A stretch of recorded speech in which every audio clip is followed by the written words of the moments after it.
मिनश्शैतानिर्रजीम बिस्मिल्लाहिर्रहमानिर्रहीम। अस्सलामु अलैकुम वरहमतुल्लाहि वबरकातुहू। उम्मीद करती हूँ कि आप सब खैरियत से होंगे। आज हम पढ़ेंगे बायोलॉजी का चैप्टर नंबर 16, इंसान और उसका माहौल। इस चैप्टर में हम कुछ जो टॉपिक्स डिस्कस करेंगे वो ये हैं: इकोलॉजिकल ऑर्गेनाइजेशन के दर्जात, इकोसिस्टम में मटीरियल्स का बहाव, इकोसिस्टम्स में तामुलात। नेक्स्ट हमारे पास सबसे पहले हम ये देखेंगे कि इकोसिस्टम के बारे में या माहौल के बारे में हम बायोलॉजी की किस शाख में स्टडी करते हैं। इकोलॉजी बायोलॉजी की वो शाख है जिसमें जानदारों और उनके माहौल के दरमियान ताल्लुकात का मुताला किया जाता है, यानी जानदार उनके माहौल के दरमियान क्या ताल्लुकात हैं उसके बारे में जितना भी हम मुताला करते हैं वो हम इकोलॉजी में करते हैं। नेक्स्ट हमारे पास है इकोलॉजिकल ऑर्गेनाइजेशन के दर्जात। इकोलॉजिकल ऑर्गेनाइजेशन के दर्जात जो हैं वो एक जानदार से लेके बायोस्फीयर तक फैले हुए हैं, और जो जानदार हैं वो दो किस्म के होते हैं, यूनिसेलुलर और मल्टीसेलुलर। यानी आप जानते हैं यूनिसेलुलर कौन से जानदार हैं जो एक सेल पर मुश्तमिल हैं, और मल्टीसेलुलर जानदार जो एक से ज़्यादा सेल्स पर मुश्तमिल हैं। सबसे पहले हमारे पास इकोलॉजिकल ऑर्गेनाइजेशन के दर्जात में पॉपुलेशन आता है। पॉपुलेशन की जो डेफिनेशन है, यानी पॉपुलेशन क्या होती है, एक ख़ास जोग्राफियाई इलाके में ख़ास वक्त पर बसने वाला एक ही स्पीशीज़ के जानदारों का ग्रुप। जो एक ख़ास इलाका होता है और ख़ास वक्त पर बसने वाली स्पीशीज़ होती हैं, उनके ग्रोह को हम कहते हैं पॉपुलेशन। और इसी तरह हमें पता है कि जो पॉपुलेशंस हैं वो मिलके क्या बनाती हैं, कम्युनिटी। तो इसकी जो हम प्रॉपर डेफिनेशन लिखेंगे वो क्या है, एक ही हैबिटेट में रहने वाली और मुख्तलिफ तरीक़ों से आपस में तामुल करने वाली तमाम पॉपुलेशंस को मजमूई तौर पर कम्युनिटी कहते हैं। उसके बाद है कि जानदार जो हैं उनको हम माहौल के बेजान हिस्से से अलहदा नहीं कर सकते, यानी कि जानदार जो हैं वो बेजान चीज़ों के बगैर भी सरवाइव नहीं कर सकते। तो माहौल के दो तरह के अज्जा हैं, एक होते हैं बायोटिक और एक एबायोटिक। बायोटिक जानदार होते हैं और एबायोटिक जो है वो बेजान होते हैं। ये दोनों मिलके एक निज़ाम तश्कील देते हैं। इसी तरह बायोटिक जो कम्युनिटी और एबायोटिक अज्जा जो हैं वो आपस में मिलकर इकोसिस्टम बनाते हैं, यानी एक माहौल की खुद कफ़ील इकाई जो उसकी बायोटिक कम्युनिटी और एबायोटिक अज्जा के तामुलात के नतीजे में बनती है, इकोसिस्टम कहलाती है। जैसे अगर हम कुदरती इकोसिस्टम की बात करें तो उसमें हमारे पास एक जोटर आ जाता है, झील है, ठीक है, उसमें एबायोटिक अज्जा भी शामिल है और बायोटिक भी, यानी मछलियाँ हैं या छोटे छोटे जानदार शामिल हैं, तो वो हमारे पास बायोटिक कम्युनिटी है। और अगर पानी है, मिट्टी है, तो वो सारे हमारे पास एबायोटिक अज्जा हैं। तो ये तमाम मिलके जो है वो एक कुदरती इकोसिस्टम बनाते हैं। और अगर हम मसनूई इकोसिस्टम की बात करें तो जैसे हम एक्वेरियम बनाते हैं, एक्वेरियम जिसमें हम मछलियाँ वगैरह रखते हैं, तो वो मसनूई इकोसिस्टम होता है जो हम खुद से बनाते हैं।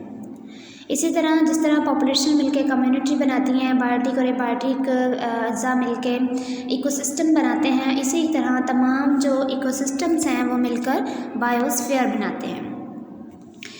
बायोस्फीयर में तमाम इकोसिस्टम शामिल होते हैं। वो ज़मीन से लेके जो है वो समंदर की तह से लेकर बुलंद तरीन पहाड़ियों की चोटियों तक फैला हुआ है बायोस्फीयर, और ये तकरीबन 20 किलोमीटर मोटा होता है। इसकी एग्जांपल हम इस तरह से भी ले सकते हैं कि जैसे ज़मीन, हम एक सेब लेते हैं, उसको हम कंसीडर कर लेते हैं, फ़र्ज़ कर लेते हैं कि वो एक सेब है, मतलब एक सेब लेते हैं जिसे हम फ़र्ज़ कर लेते हैं कि वो एक ज़मीन है, तो सेब के जो ऊपर वाला छिलका है वो बायोस्फीयर कहलाता है, ठीक है।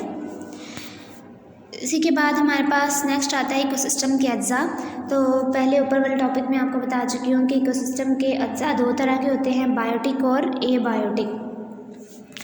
सबसे पहले अगर हम देखें हमारे पास एबायोटिक है। एबायोटिक अज्जा में इकोसिस्टम के अंदर मौजूद तमाम बेजान फैक्टर्स शामिल हैं, मसलन रोशनी, हवा, पानी, मिट्टी, बुनियादी एलिमेंट्स और कंपाउंड्स।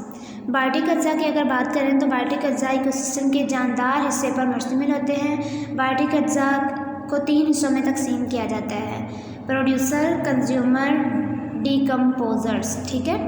तो सबसे पहले हमारे पास आता है प्रोड्यूसर। प्रोड्यूसर्स क्या होते हैं? ये ऑटोट्रॉफ्स हैं, ठीक है। और ऑटोट्रॉफ्स आप जानते हैं कि ऐसे जानदार होते हैं जो अपनी खुराक को तैयार कर सकते हैं। तो अगर हम प्रोड्यूसर्स को देखें तो प्रोड्यूसर्स से मुराद इकोसिस्टम के ऑटोट्रॉफ्स हैं। ये जानदार इनऑर्गेनिक मवाद को इस्तेमाल करके पेचीदा ऑर्गेनिक कंपाउंड्स तैयार करने की सलाहियत रखते हैं, ठीक है। और प्रोड्यूसर्स की एग्जांपल्स में हमारे पास आ जाता है पौधे हैं, एल्गी और फोटोसिंथेसिस करने वाले बैक्टीरिया शामिल हैं। प्रोड्यूसर्स जो है वो किसी भी इकोसिस्टम की बुनियाद होते हैं। यानी हम इकोसिस्टम का अगर स्टार्ट देखें तो हमारे पास वो प्रोड्यूसर आता है।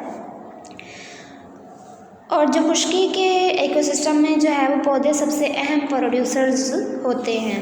और आबी इकोसिस्टम में अहम प्रोड्यूसर्स तैरते हुए फोटोसिंथेटिक जानदार यानी फाइटोप्लैंक्टन और कम गहरे पानियों के जड़ों वाले पौधे हैं।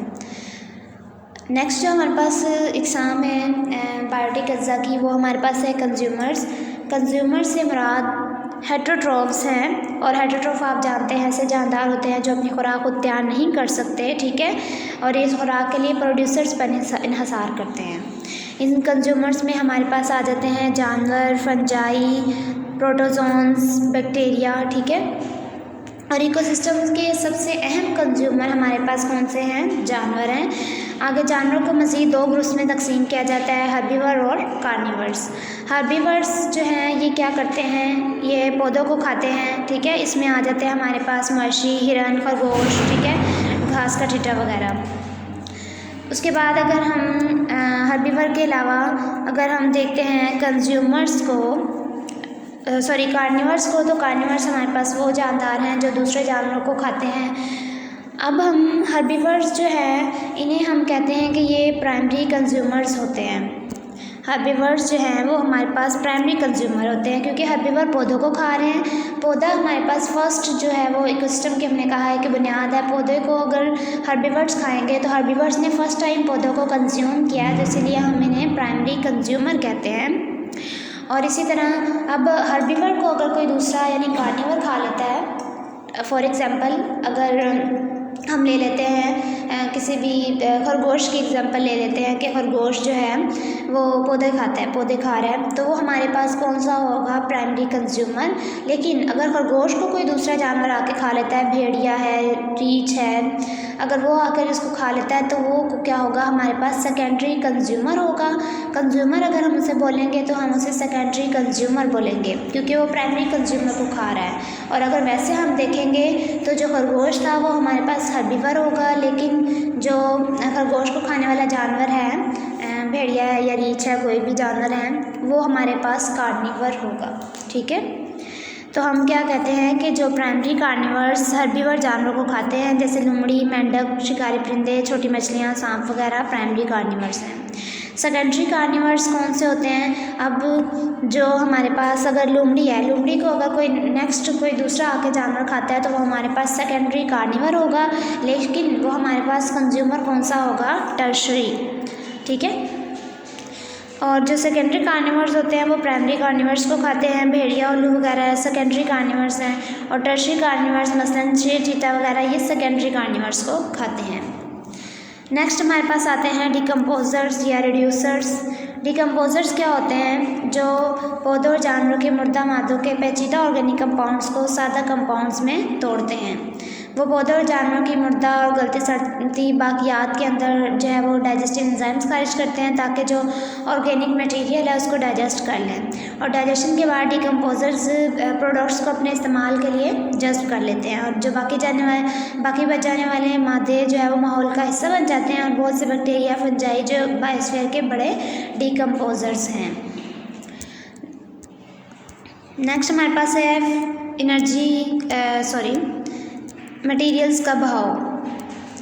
मटेरियल्स का बहाव क्या है कि एक ट्रॉफिक लेवल से दूसरे ट्रॉफिक लेवल तक जो मटेरियल्स का बहाव है वो फूड चेन्स और फूड वेब्स के ज़रिए होता है, ठीक है।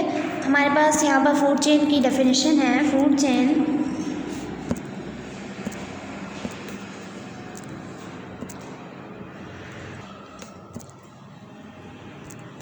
फूड चेन की जो हमारे पास डेफिनेशन है, फूड चेन से मुराद इकोसिस्टम के अंदर जानदारों का एक ऐसा सिलसिला है जिसमें हर जानदार अपने से पहले मौजूद जानदार को खाता है और अपने से बाद में आने वाले की खुराक बन जाता है। ठीक है, यानी कि आप यहाँ पर नीचे इसमें देखें कि घास का टिड्डा है वो ग्रास खा रहा है और चिड़िया जो है वो घास के टिड्डे को खा रही है। ठीक है, तो क्या है कि जो घास का टिड्डा था उसने अपने से पहले मौजूद जानदार को खाया है, यानी घास भी हमारे पास जानदार है ना, तो घास के टिड्डा जो है उसने अपने से पहले मौजूद जानदार को खाया और उसके बाद में जो जानदार आया यानी जो चिड़िया है उसने घास का टिड्डा को खा लिया। ठीक है, तो इसको हम क्या कहेंगे, फूड चेन के एक जानदार जो है वह अपने से पहले मौजूद जानदार को खाता है और बाद में आने वाले की खुराक बन जाता है, ये फूड चेन कहलाती है। ठीक है, फूड चेन की बुनियाद जो है, जैसे इकोसिस्टम की बुनियाद हमेशा कोई प्रोड्यूसर होता है, प्रोड्यूसर है, इसी तरह फूड चेन की बुनियाद भी प्रोड्यूसर होते हैं। ठीक है, प्रोड्यूसर को जैसे मैंने आपको ऊपर वाला जो टॉपिक पहले वाला टॉपिक था उसमें आपको बताया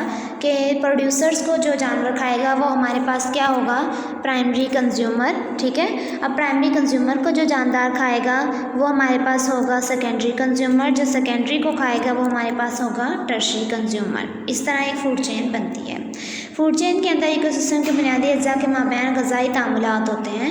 एक फूड चेन में आमतौर पर 4 से 5 ट्रॉफिक लेवल्स होते हैं। ठीक है, छोटी फूड चेन्स, अब यहाँ पर इंपॉर्टेंट हमारे पास जो यहाँ पर लाइन है वो ये है कि छोटी फूड चेन्स दस्तियाब एनर्जी की मिकदार ज़्यादा मुहैया करती हैं जबकि लंबी फूड चेन्स कम। यानी इसने कहा है कि जितनी छोटी फूड चेन होगी उतनी एनर्जी ज़्यादा होगी। अगर आप एग्जांपल ले लेते हैं, किसी आप तरबूज की एग्जांपल ले लें, अगर मैं एक तरबूज है वो 3 लोगों को खाने के लिए देती हूँ, ठीक है, उतना ही तरबूज अगर मैं 5 लोगों को खाने के लिए दे दूँ तो 3 लोग जो है उस तरबूज को ज़्यादा मिकदार में खा सकेंगे, मीन्स की एनर्जी जो है वो ज़्यादा होगी। इसी तरह अगर वही तरबूज उतने ही साइज़ का मैं 5 लोगों को खाने के लिए देती हूँ तो वो तरबूज जो है वो कम मिकदार में खाएंगे, जिससे एनर्जी भी क्या होगी, कम होगी। ठीक है, तो इससे आपने इस एग्जांपल से थोड़ा सा आपने जहन में रखना है कि जितनी फूड चेन्स जो है वो हमारे पास छोटी होगी उतनी एनर्जी ज़्यादा मिकदार में होगी और जितनी हमारी फूड चेन लंबी होगी एनर्जी जो है वो कम होगी। अब जो नेचर में फूड चेन्स हैं वो बहुत पेचीदा होती हैं क्योंकि एक जानदार बहुत से दूसरे जानवरों के लिए खुराक का ज़रिया बनता है।